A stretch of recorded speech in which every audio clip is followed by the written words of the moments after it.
So hi guys, my name is Aksharan Ganeshan. I'm from TY Electronics. I'm the technical head at ISA KJSC.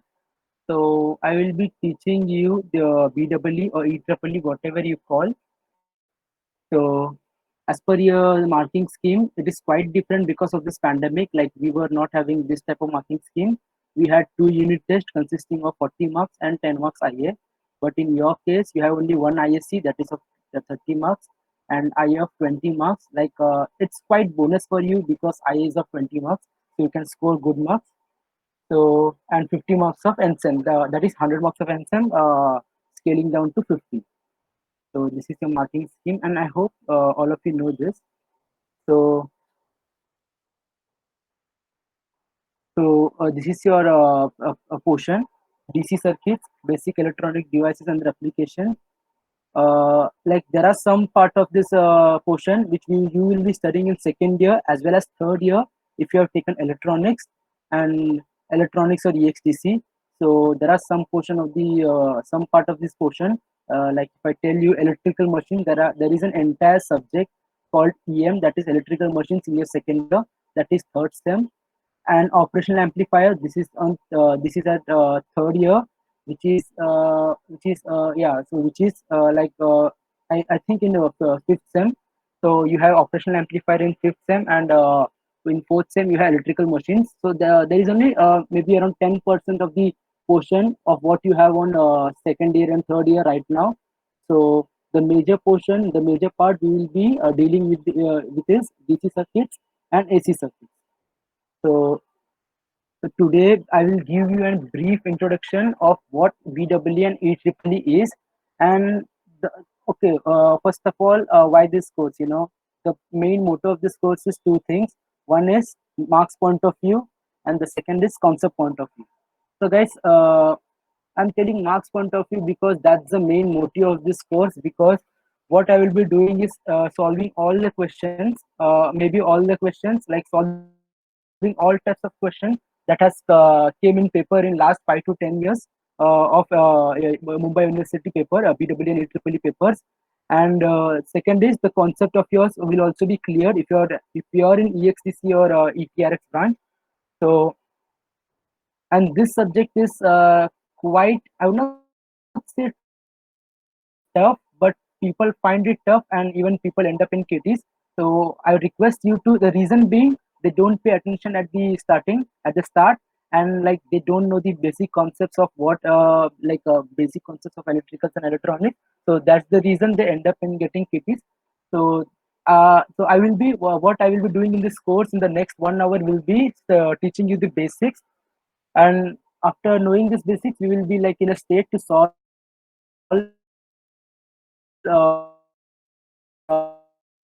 various numericals. So these are the basic concepts and factors that you will be needing throughout the course. So this is your portion.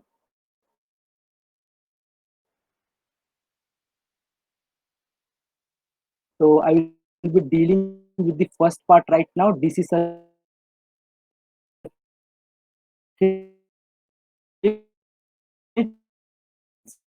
and giving you a brief introduction of the concepts of electrical networks. And I want you to mug up this I'm pretty much sure that you all might know this formulas. So you must have studied this in your 11th and 12th standard, even in your CT exams, entrance exams. So these are the basic formulas that you need to require at any cost. You need to learn at any cost, because once you don't remember this, then it will be quite difficult. So voltage, current, resistance, conductance, power, capacitance. There are n number of formulas. So if you want to take a snap of this, go ahead, take a snap of this. And if you feel like if you have any doubt in between this session, you can just unmute yourself and ask me anything. And the next thing is, if you like, we will be solving the numericals. So I will be giving you numericals, even I will be solving that. And if you have any difficulties in calculator, if you don't know, I know you are in first year, and it's like even I felt difficult to operate calculator, the functions of calculator. So what I will be doing is even teaching you calculator, how to operate calculator, how to solve equations using calculator. So here is my calculator, you can see. So if you have calculator in your hand, so it's pretty good. If you don't have, I can send you this software. I can send you this application wherein you can solve online. So I will be showing this, demonstrating how to use calculators for solving equations. So I will be sending this application after this session if you want. So I hope you have taken the snap. So guys, the next one up, please pay attention because after this session, maybe tomorrow, day after tomorrow, it is all numericals. But for solving numericals, you need to understand the basic concepts. So I hope you have gone through this slide. Now, so yeah. Again, so as we know, by Ohm's law, is V is equal to I into R. That is Ohm's law. Suppose we have we have I in our equation. We know I and we know R. So we now need to calculate for V. So this is the permutation and combination. If you know two things and if you want to find the third thing, you can go ahead and refer this slide and solve any kind of question, find any kind of parameters knowing any other two. Like if you know I and R, you can calculate P. If you know P, you can calculate R. Like so, I recommend you to take a snap of this slide too. And if you have any doubt, just ask me, unmute yourself and ask me.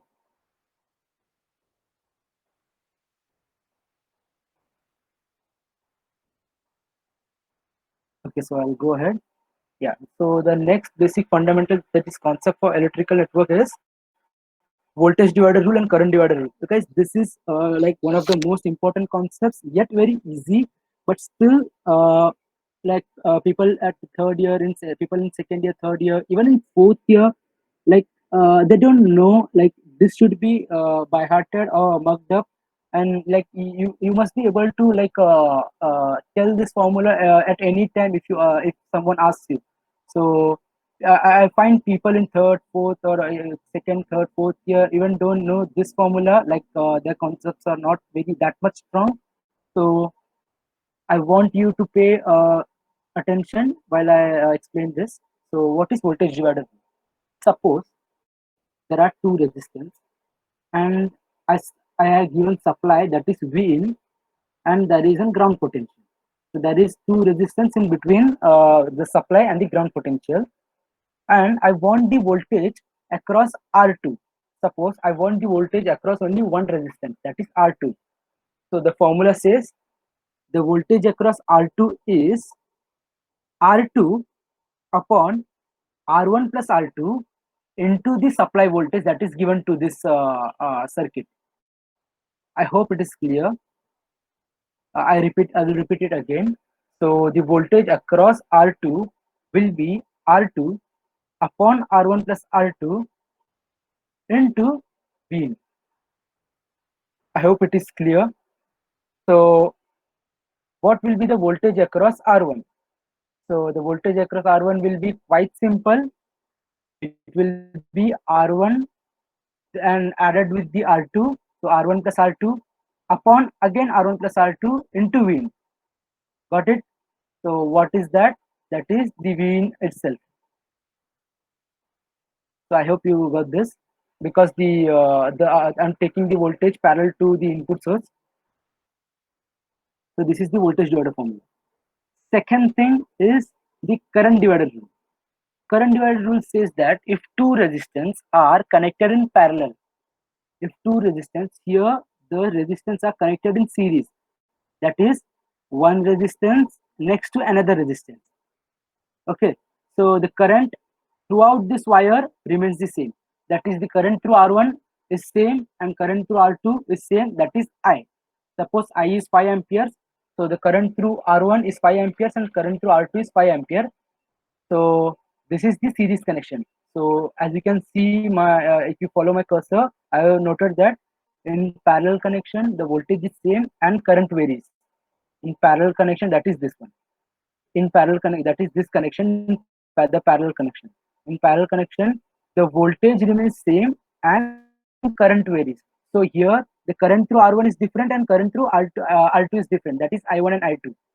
Okay, the I2 comes from IT, the total current IT comes from here and then gets split into two different parts according to the resistance.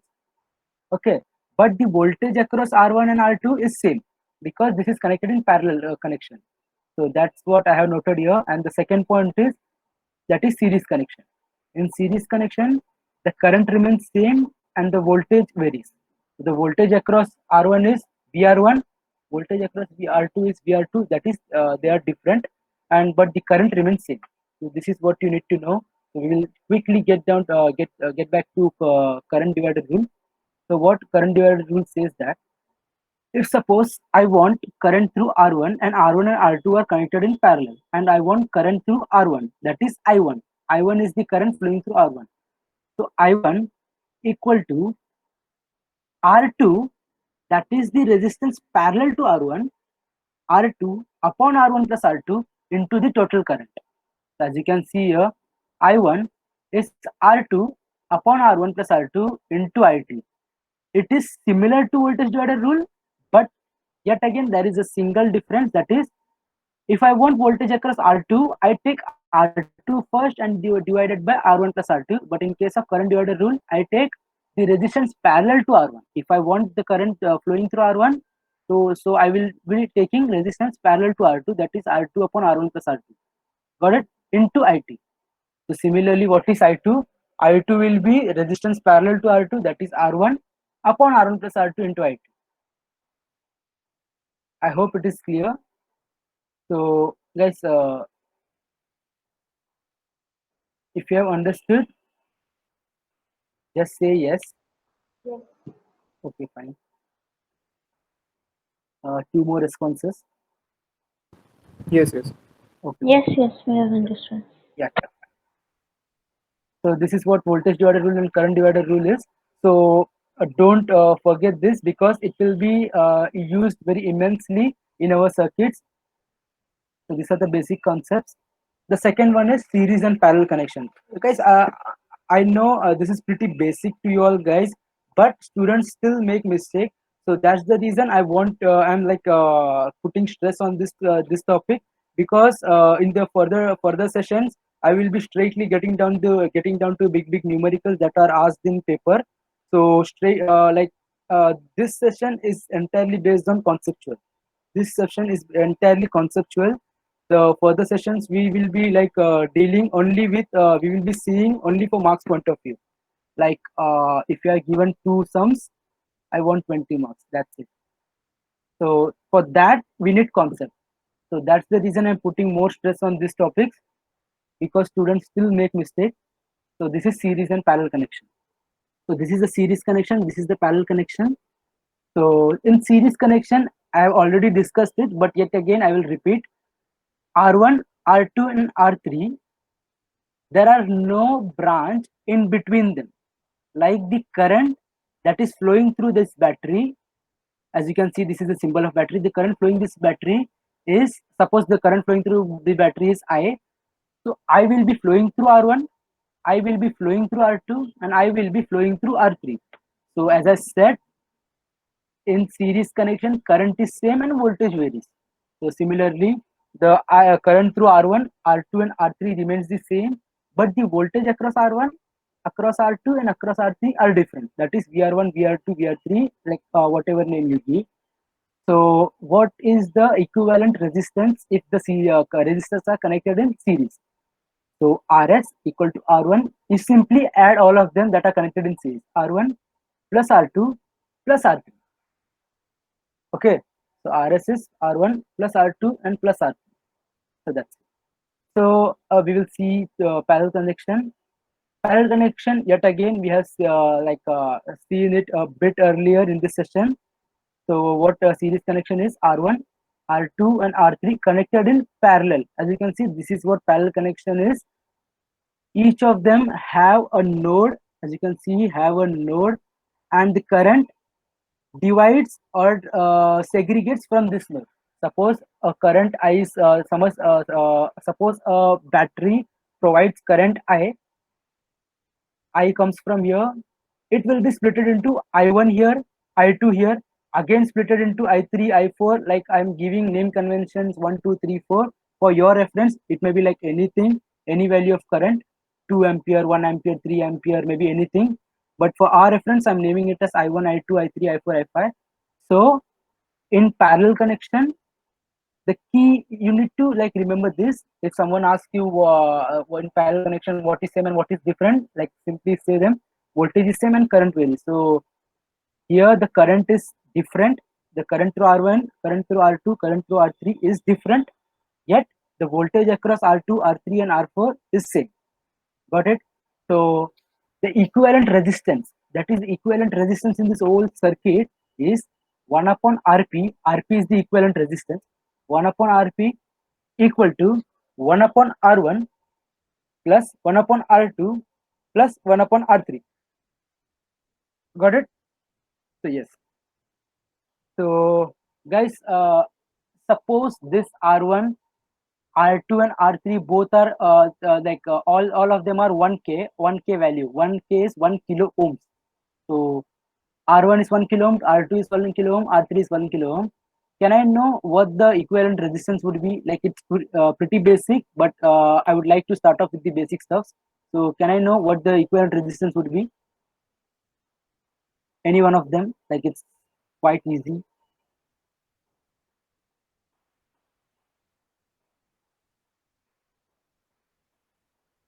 Can you repeat once? Yes. So suppose R1 is 1 kilo ohms, R2 is 1 kilo ohms, and R3 is 1 kilo ohms. What is the equivalent resistance? 3. Yeah, fine. That is 3 kilo ohms. So I hope all of you have got this. If yes, then please unmute yourself and say yes. Yeah, yeah. Yes. Yes. Yeah, fine. So that is for the series connection. What if I had the same resistance in parallel? That is R1 is 1 kilo ohms, R2 is 1 kilo ohms, R3 is 1 kilo ohms. Can I know the equivalent resistance for RP? That is the parallel connection.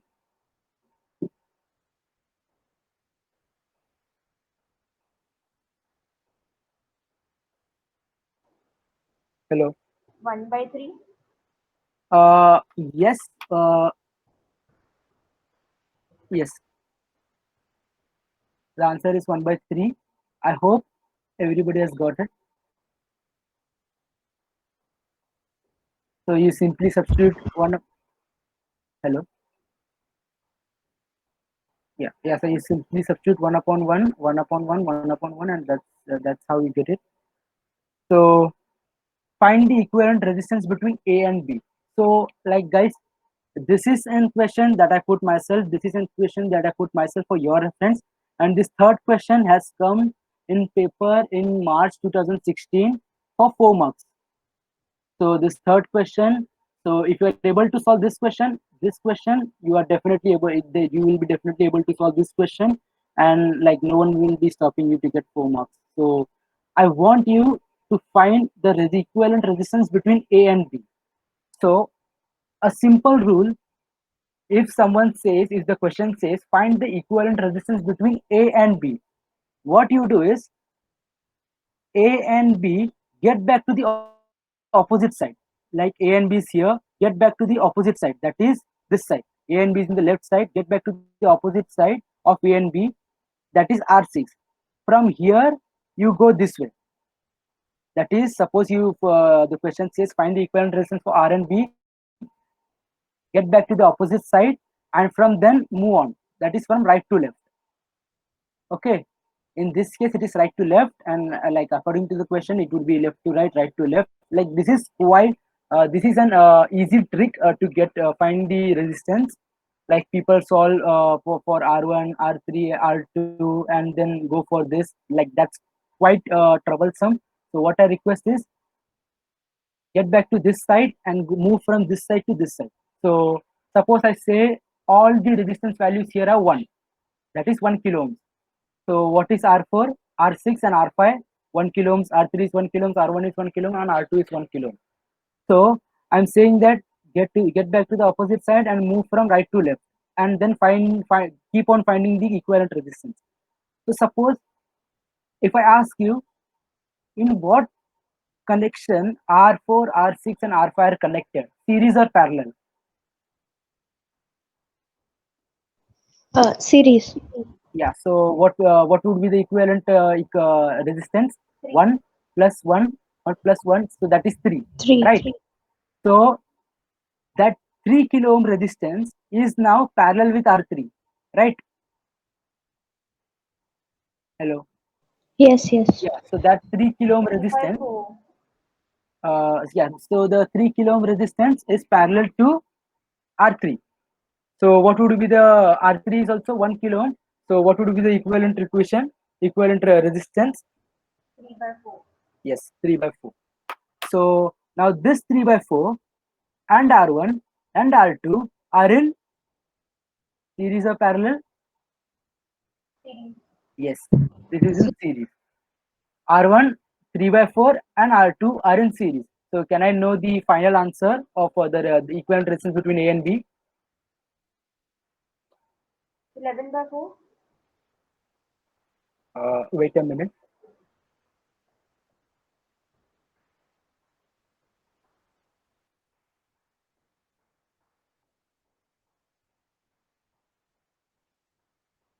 Eleven by 4. Yeah, the answer is 11 by 4. Like if you want me to solve in this is pretty basic. So you need not use calculators for this. I will be showing you how to solve the equations of three unknowns, two equations, two unknowns. Like you can ask me anything. Like if you can ask me the function of any button in calculator, and I will be very much happy to show you, like give you the explanation. So yes, I hope everyone got it. The answer is 11 by 4. So I will quickly repeat the steps. If the question says we find the equivalent resistance between A and B, get back to the opposite that this is not necessary, but it's very much vital when you solve such type of questions in limited time, because this is a basic trick, and like not a lot of people know about this, and so they like end up scoring less mark in this type of questions. Like it's pretty much easy, and like a bonus question for you guys, you can easily score full marks in this question. So R4, R6, and R5 in series, then the whole equivalent resistance in parallel to R3, and then the whole equivalent resistance in series with R1 and R2, and that's it. So the answer to this first question is 11 by 4. May I know the answer to the second question? Like once I know the answer, I will explain you how it came. So I want you to try it on yourself.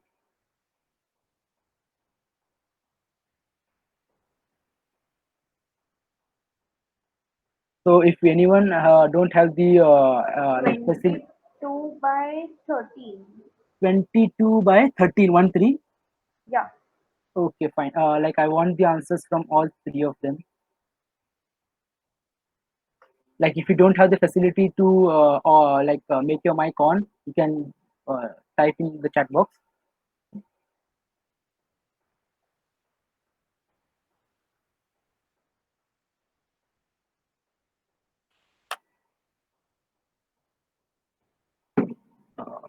Aryan, who said the answer? Yeah, even I got 22 by 13. Okay, fine. Yeah, Even I I got 22 by 13. Yeah, fine. The answer is right. Answer is 22 by 13. So here the 10K and 1K, that is R1 and R2 are in series, and R2, this whole resistance is in parallel with R2. That is R3. Okay, R3. So the find the equivalent resistance between A and B. A is here, B is here. So now you know these two resistance are in series and parallel to this third resistance. So now I want you to try this yourself. If you get it right, then it is like fantastic. If you don't, don't be upset. I will be solving that for you. I'm not even expecting to get an answer from you guys, but just give it a try.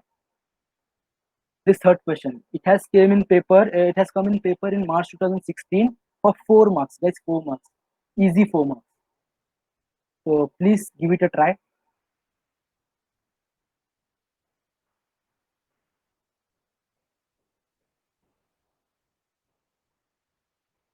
I hope you're solving.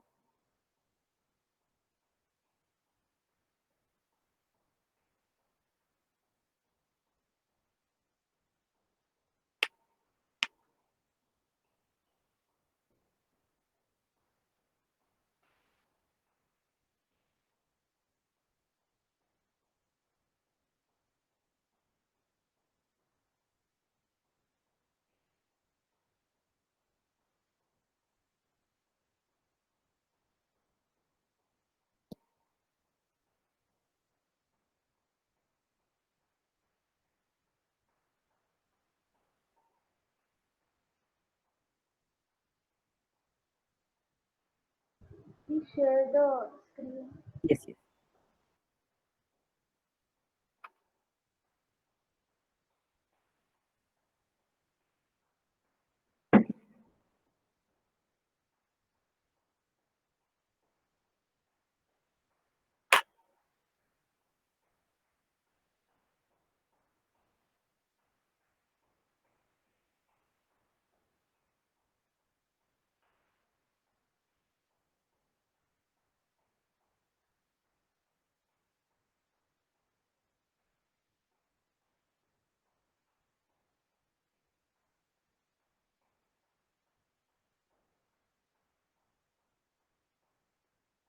Is the answer 70?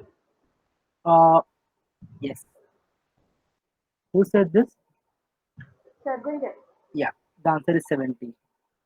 So, Aryan and Drishti, have you got the same answers? If not, then don't worry, I will be anyhow, I will be solving this.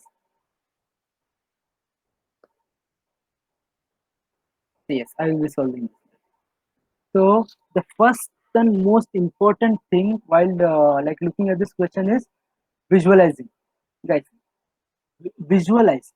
Like, yeah, it's quite absurd. The diagram is quite absurd, and like at the first glance, even I was not like feeling good, and I was even not able to interpret how the equivalent resistance would be.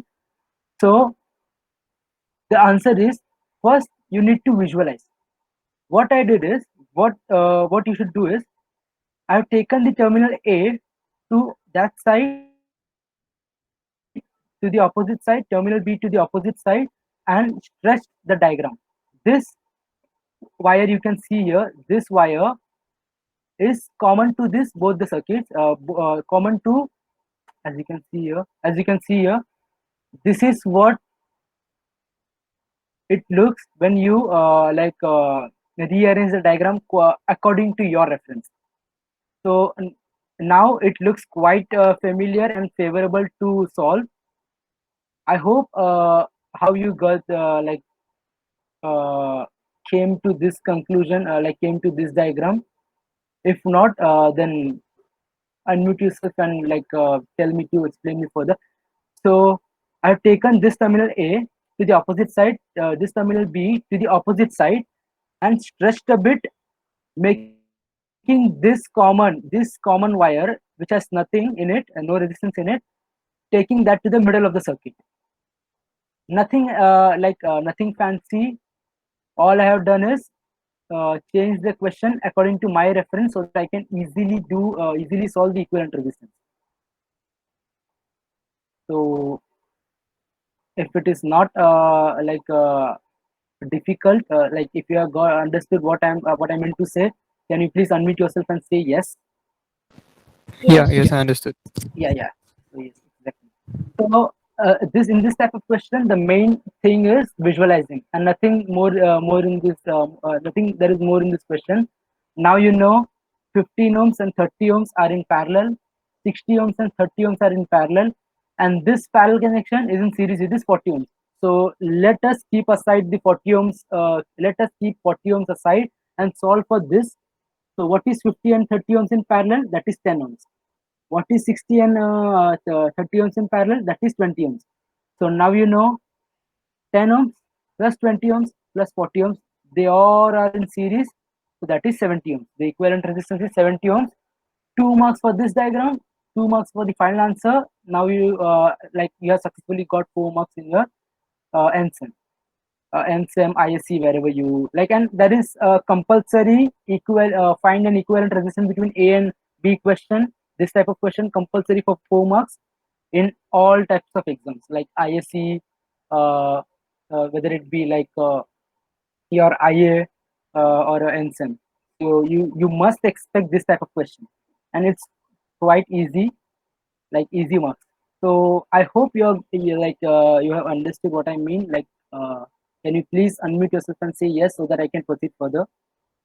Yes. Yes. Yes. Okay, fine. So the next and the most important concept is the Kirchhoff's current law, which if you are an ETRX student or an EXCC student, you will be like dealing with this throughout your engineering life. So this is like something part and parcel of your life. So I will be like explaining you what it is. So please pay attention. And for like any other student that are in like comms and IT, you just need to know the formula. Right. So yes, suppose there is a junction or a node, whatever you say, junction, node, or point, whatever you say. A junction or a node is where two, three, or more points come, like they converge at a single point. For that, you need two or more branches. Sorry, three or more branches. If two branches is there, then you cannot say it is a junction. Suppose, uh, see, this point I can call it as a node, because one branch, two branch, and three branch. So minimum three branch are there. So I can call it as a node. I cannot call this point here, like follow my cursor, this point here. Suppose I make a dot there and explain, show it to you and say that this is a node. That's not true, because only one branch and two branch are converging at a point. So you cannot see this, you cannot say this as a node. Okay. So when three or more branches come like converge at a single point, that point is called a node. Here, one, two, three, four, five branches are joining. So that is more than enough, more than three. So this is all you need to know. And the next important thing is, suppose the current coming towards this node is considered as positive. See this arrow, guys. This arrow shows that this current is coming towards this node. As you can see, I2, the arrow indicates that the current is going out of the node. Okay. So it is termed as negative. The current coming towards the node is termed as positive. So that's it. It's quite simple and pretty basic. Like nothing fancy that you don't understand in this. So I1 plus I5 plus I4 minus I3 minus I2 equal to 0. I hope you have got this.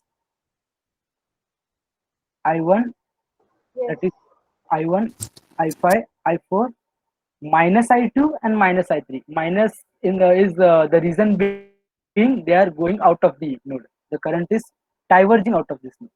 So this is the equation. So similar to this, another example, I1, I2, and I3, all of them are converging at a single node. So I1 plus I2 and I3 equal to 0, because there is no branch where the current is moving out of this node. So there is no negative term in here. Yes, that was KCL. That is current, Kirchhoff's current law. Here we are studying about the Kirchhoff's voltage law, that is KVL. So suppose there are, as you can see, 5 voltage sources. This is a symbol of a voltage source. Suppose there are 5 voltage sources. There are 4 voltage sources, as you can see in this diagram. V1, V2, V3, and V4. And the note down the points I have listed here. For the voltage source, simply note the sign from where your direction starts and ends. Guys, it simply says that, suppose, as being what I can say, as being a student, you need to first confirm your direction, and this is entirely on your basis. This is entirely like irrelevant of the answer you get, irrelevant of the what the question is asked to, irrelevant of what you're supposed to do. The first and most foremost thing in Kirchhoff's voltage law is you need to assign and direction. This is entirely up to you, whether you take anti-clockwise direction or anti-clockwise direction. And I always prefer only one direction throughout this course, because suppose you solve this question in this direction and the next question in this direction, like it would be eventually hard for you to interpret the answer what exactly I have done. Because if you keep a standard direction, you can easily interpret that I am like I have always gone through clockwise direction. I know what I have done. So that's quite easy. So I always prefer to go clockwise and keep this direction like same throughout this course, throughout the this sem. So, and this is irrespective of your question, guys. This is just for your reference. So I'm taking clockwise direction, and now suppose for voltage source, it says simply note the sign from where your direction starts and ends. So start from, let us start from V1. So V1 starts from minus terminal of V1 and plus terminal of ends from plus terminal of V1. So it is V1. I'm ending with plus V1. I'm ending with plus. I'm starting from minus and ending with plus. So that is plus V1. Similarly, I go towards here minus V4, starting with minus V4 and ending with plus V4. So the answer is plus V4. You can see plus V4. Similarly, plus V3 and plus V2. So V1 plus V2 plus V3 plus V4 equal to 0. Suppose this V3 was in the reverse direction. Maybe plus in this side and minus in this side. Just for your reference, the only change in this whole equation was my plus V1 plus V4 minus V3. How? Because now I'm starting from plus and ending with minus because I've changed the polarity of V3. Okay, so I'm starting with plus and ending with minus. So that is minus V3 and this remains the same plus V2. So the final answer would be, final equation would be V1 plus V2 minus V3 plus V4 equal to 0. And I hope it is very much clear to you guys. If yes, then like unmute yourself and say yes. Yes. Yes. Okay, fine. So this was an important concept. That is when voltage source is connected in series or parallel in a circuit. Now, rather and voltage source, like other than a voltage source, suppose there are resistance, and I just want you to understand concept.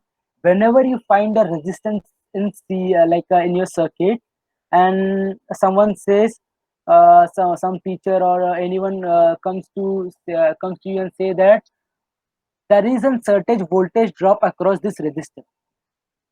There is a certain voltage drop. Like I'm putting stress, like I'm putting more stress on this particular word because it is quite absurd to understand, but it's like more one of the most important things. Voltage drop, like if you will find your teacher saying there is a voltage drop across R1, there is a voltage drop across R2.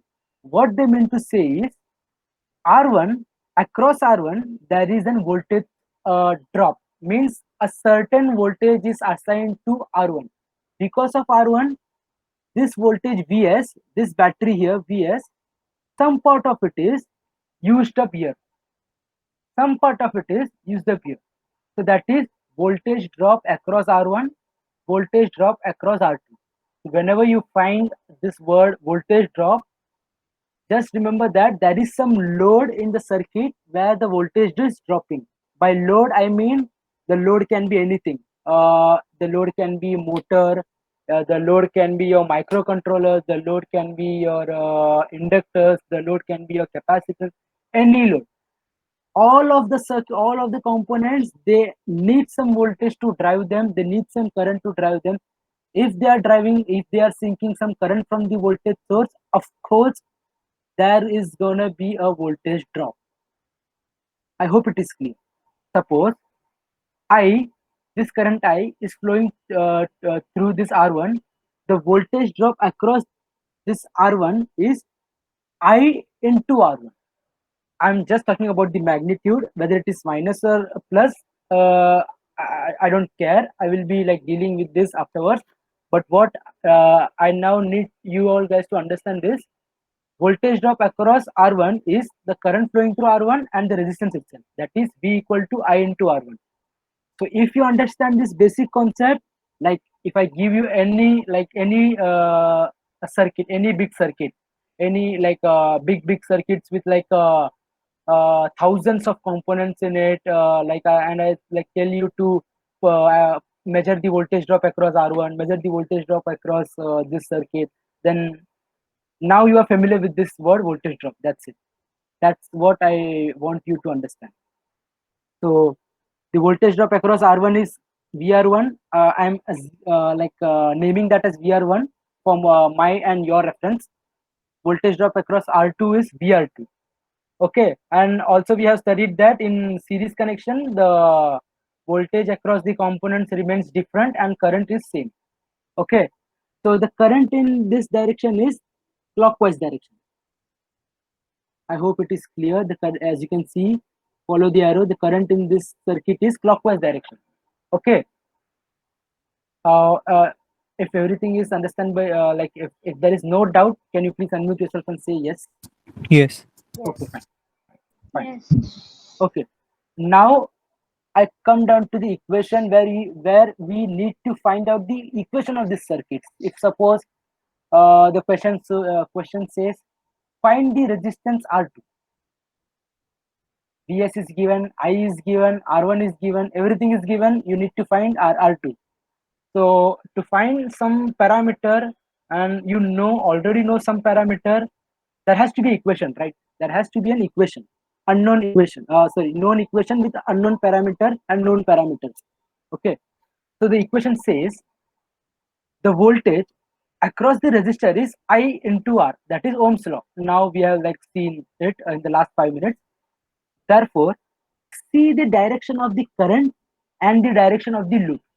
This direction of the loop is just like 10 minutes before I have said to you that it's entirely up to you, the direction of the loop, whether you take as positive like anti-clockwise direction or clockwise direction.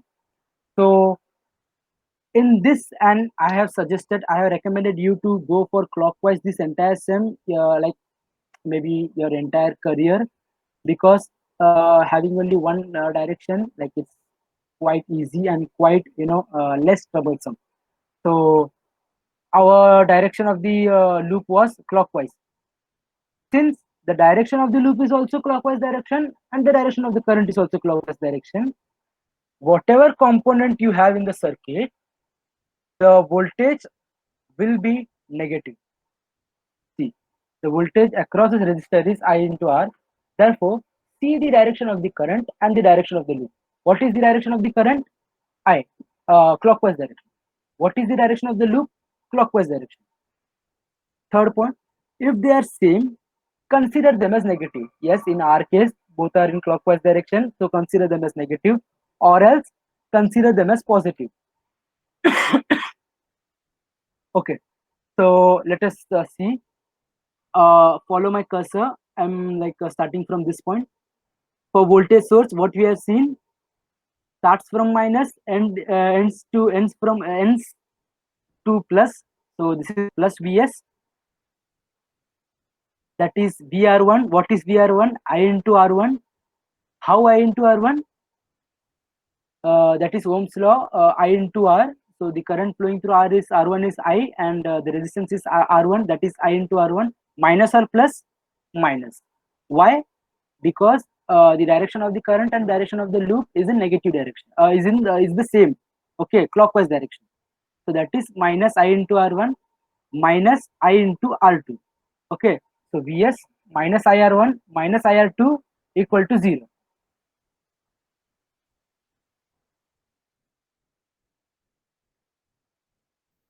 Okay, equal to 0.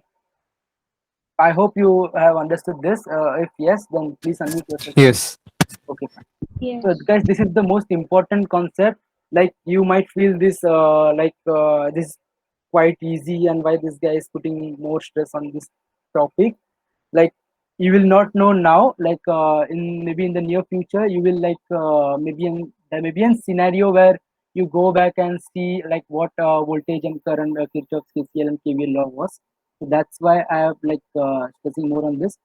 So here is an example. This is a circuit. The blue color, what you are seeing, that is the direction of current. So here in this case, it is clockwise direction. R1 is 1K, R2 is 2K, R3 is 4K, and the voltage source is 30 volts. May I know the answer of current? I want the input from you guys. So I hope you're solving. It's quite easy. 30 by 7. Uh, a minute. 30 by 7. Yes, the answer. Yeah, 30/7. Okay, fine. Yeah, 30%. And and guys, I hope you know this thing. 30 divided by 7. Uh, so the answer is 30 by 7. So if you want this to be in the linear form, all you need to do is press this key. Guys, in we are in Google Meet, so you can zoom your camera, zoom your screen. So you can see this S2D, this button. Press that button, and you will get your answer in point. That is 4.285714. Okay. So suppose you want this setup to be by default in your Calci. What you need to do is wait a minute. Shift setup, shift setup, go to math one, that is the first one, math one, select the math function. The math format is for what you are getting as the a by b formula, that is a by b, that is 30 by 7, 4 by 7, a by b, 11 by 8, that is like this. But you want to have a linear equation, that's in because that format is what your answer is expected. So like the teacher will not have calci and like solve for that format. So go for press this 2 linear. Excuse, So now if I do 30 by 7, excuse me. uh, okay, hello. Can you tell me which scientific calculator we should buy? Okay, so if you are not like bought till now, FS FX991ES. Can you type in chat box? Okay, fine. So it cost around I bought it for 950. So even the second hand calculators are available.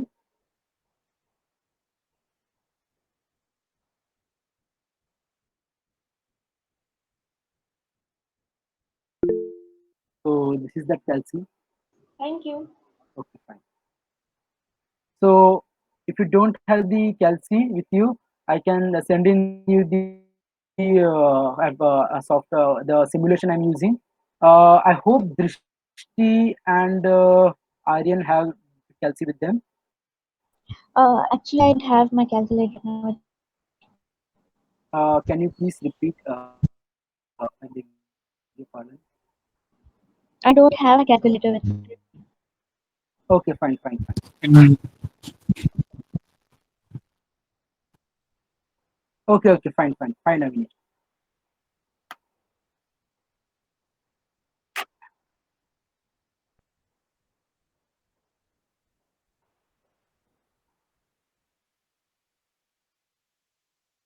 Okay, fine. So right now you don't have calci, so I will be solving this. So now you know. So I have set at the default parameter as the linear one. So all you need to do is 30 divided by 7.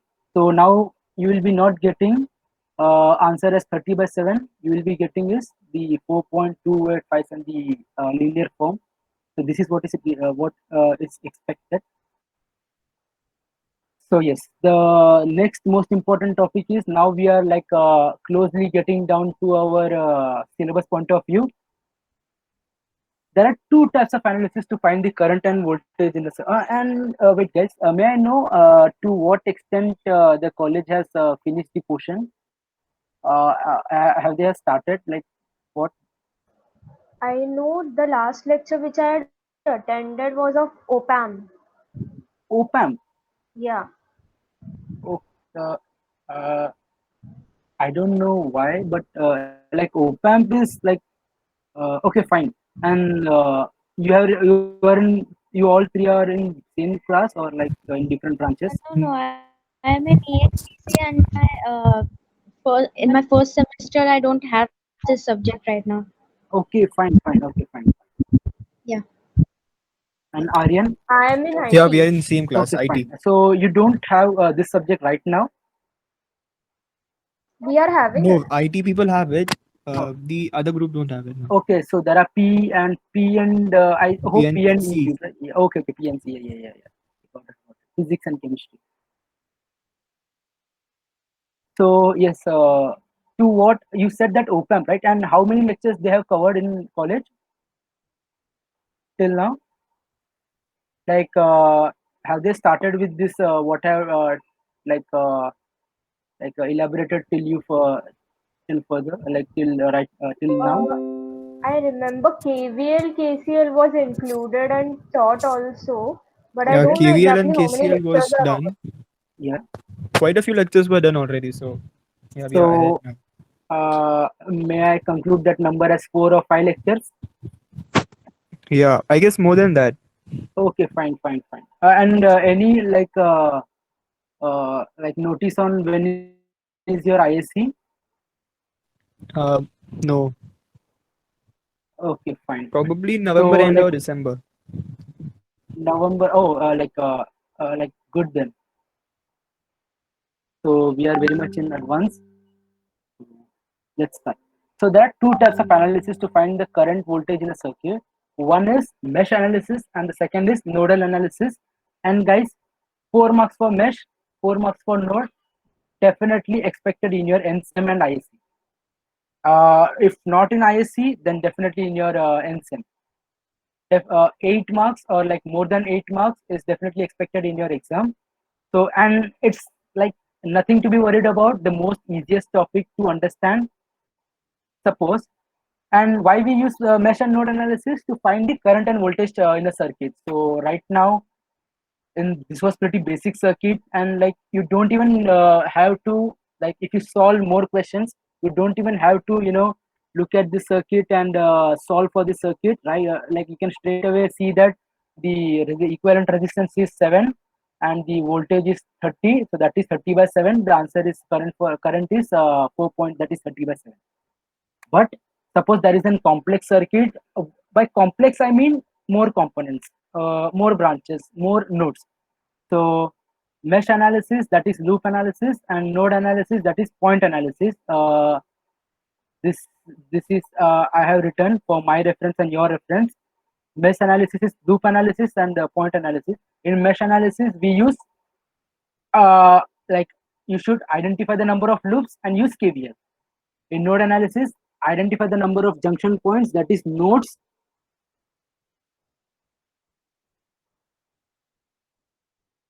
and use KCL. So this is what you need to, all you need to know about mesh and node analysis.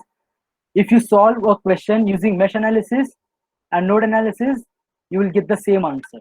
It's entirely up to you. If the question says find the current through this resistance, find the power through that voltage source, like you can go for any analysis, mesh or node, according to your convenience. If you are very much what you can say, very much well versed with mesh, then go with mesh, or else go with node.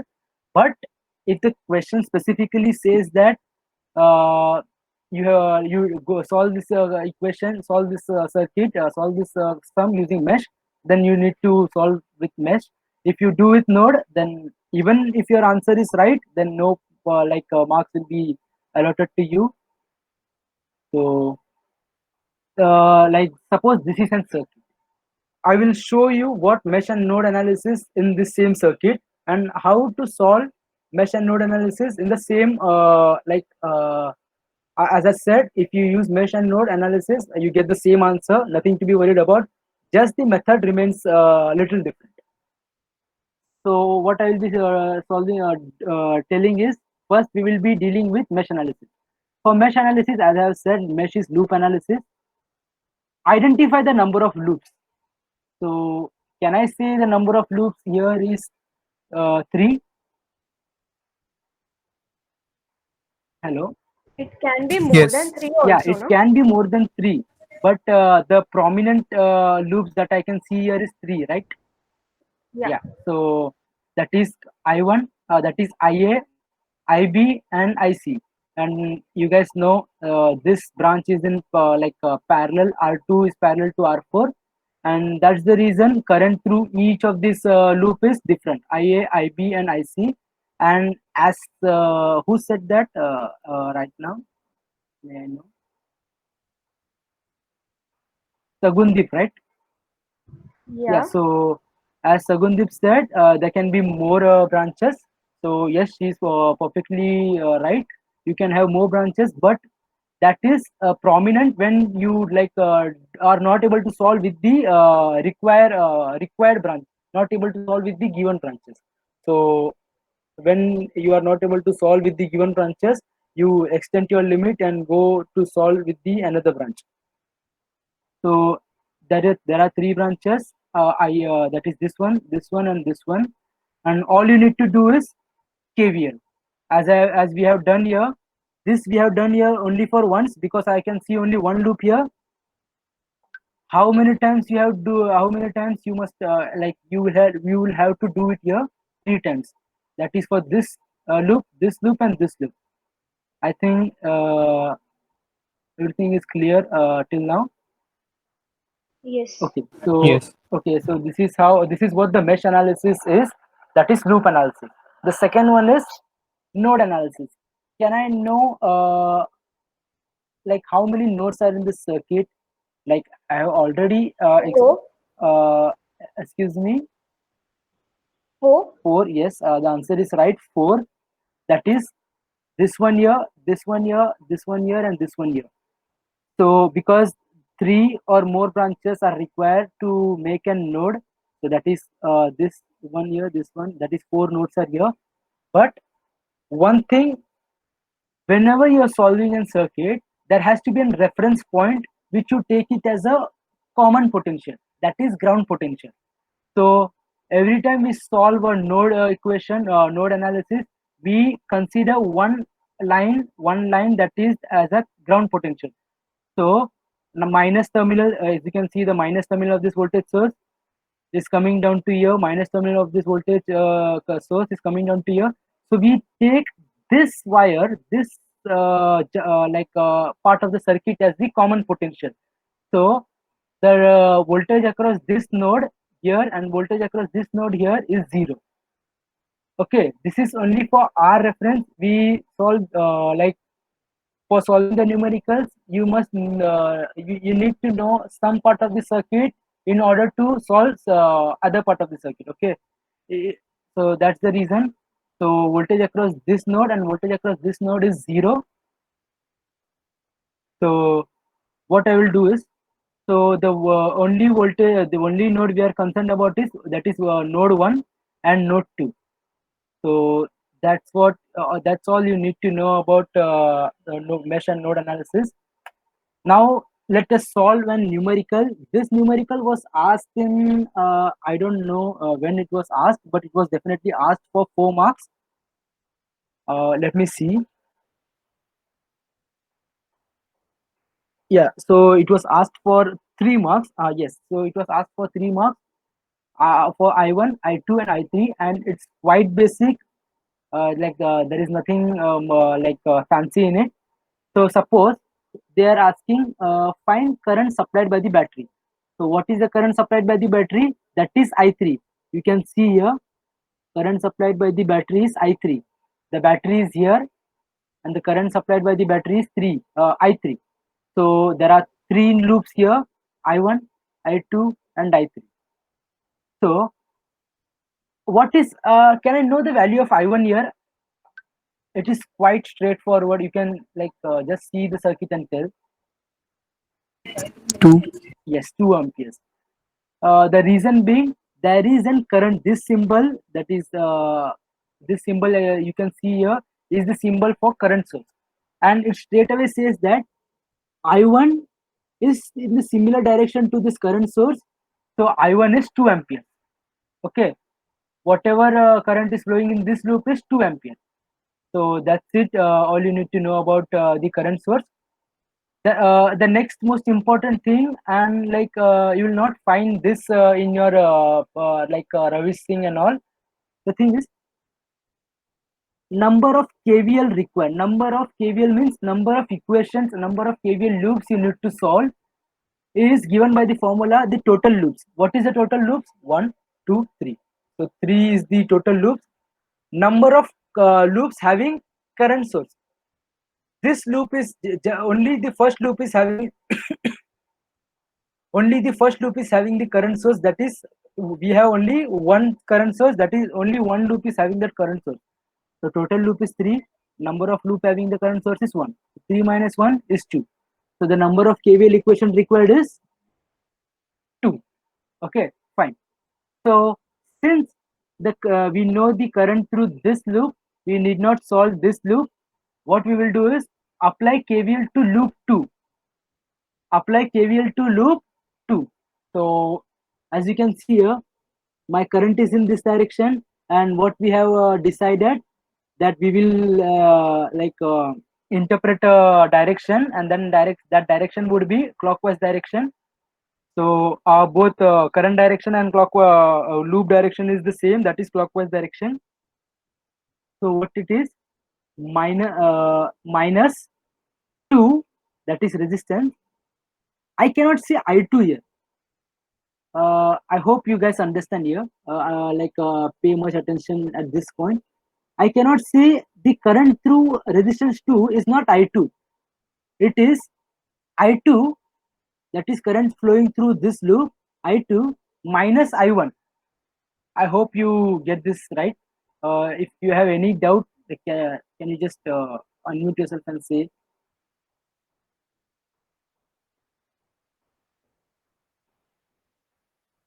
If you don't have any doubt, then unmute yourself and say yes. No doubt, it's clear. Okay, fine. So I will repeat again. The current through I2, for example, what is the current through 1 ohm resistance here? Can anyone say?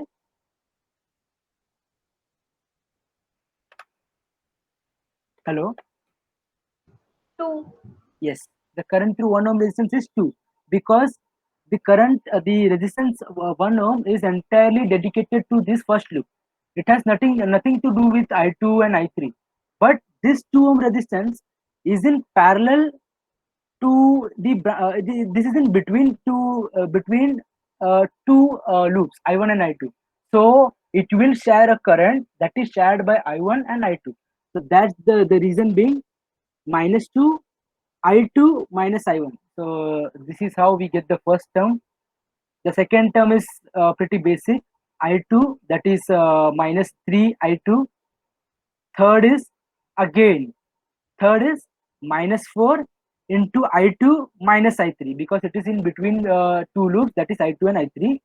And the fourth is we starting voltage source, that is we are starting with plus terminal and ending with minus terminal, that is minus 20.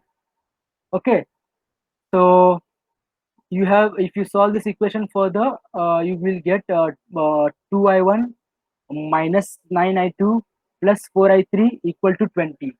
I hope it is clear. Yes. Okay, fine. So let us solve the next KVL, that is loop 3. And the reason we did this step, that is number of KVL required, that is equal to total loop minus number of loop having the current source is 2. The reason is we now know that one equation we have solved. How many equations more is left? Only one, because in total we have to only solve 3 loops, or sorry, 2 loops. So applying KVL to loop 3, that is this loop. So follow my cursor. Plus 20 minus 4. Now what would be the current? I3 minus I2. Okay, minus 4 I3 minus I2 minus 5 I3 plus 30. Am I good to go? Are we in the state to proceed further? Yes. Okay, so I will repeat again. Plus 20 minus 4 I3 minus I2 minus 5 I3 plus 30 equal to 0. And when we solve this equation, we get an equation 4 I2 minus 15 I3 and minus 15. So now I will simultaneously like show you how to solve this equation using calci. Okay, so not only we are studying EEE, I'm also demonstrating you how to solve this in your calculator. And I recommend you to quickly buy a new calci because doing in simulation is quite troublesome. So all you need to do is go click mode. When you click mode, there are several operations here, but all we are interested in is the solving for equation. So the equation where you can see EQM, that is the fifth button. I click there, and now you see there are four types of equation. The standard one, ax plus by equal to c, and then ax plus by plus cz equal to d. Can I know the standard format for our equation? That is I1. First one. Yeah. No, not the first one. Okay, there are three variables. Yes, three. There are three unknown terms. So yeah, the second one, ax plus b1 plus cz equal to dn. The dn in our case is 20, right? So I will go and select the second option. Okay, so wait a second.